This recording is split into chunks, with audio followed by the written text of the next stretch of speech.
আসসালামু আলাইকুম। কৃষি অনলাইন নার্সারি থেকে সুপ্রিয় দর্শক বন্ধুরা, আমি মুসাদ্দেক বিল্লাহ সবসময় আপনাদের সাথে আছি, পাশে আছি। আজকে যে গাছটি দেখাচ্ছি, গাছটি হচ্ছে করসল বা টক আতা কিংবা কাস্টার্ড আপেল, যা আতা পরিবারভুক্ত একটি উদ্ভিদ, অ্যানোনেসি পরিবারভুক্ত একটি উদ্ভিদ।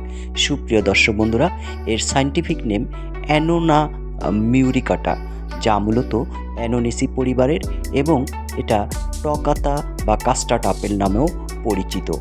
এটার মূল উৎপত্তিস্থল হচ্ছে মূলত গ্রীষ্মমণ্ডলীয় অঞ্চল, ব্রাজিল, অস্ট্রেলিয়া, চায়না, এসব দেশে এর প্রচুর পরিমাণে ফলন হয়। বর্তমানে বাংলাদেশেও এর ফলন খুবই স্বাভাবিকভাবে ভালো হচ্ছে, কারণ বাংলাদেশেও গ্রীষ্মমণ্ডলীয় আবহাওয়ায় আবহাওয়া বিরাজ করে।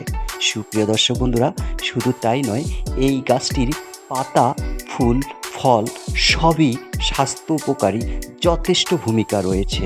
আপনারা জানেন, প্রায় ২-৩ বছর আগে একটি প্রতিবেদনের মাধ্যমে আমরা জানতে পারি এটা অনেকের উপকারে, ক্যান্সার প্রতিরোধে গুরুত্বপূর্ণ ভূমিকা পালন করছে। সত্যি তাই, আমাদের কাছে প্রচুর লোক এর গাছ নিয়ে পুনরায় আবার গাছের জন্য কন্টিনিউ আমাদেরকে ফোন বা ইনবক্স করে যাচ্ছেন।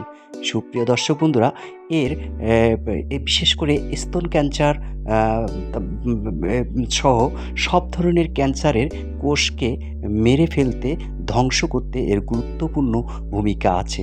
এটা পাতার জুস করে কিংবা ফল খেয়ে আপনি এটা অনেকটাই উপকার পেতে পারেন, যা আমরা অলরেডি রেসপন্স সারা বাংলাদেশ থেকেই পাচ্ছি।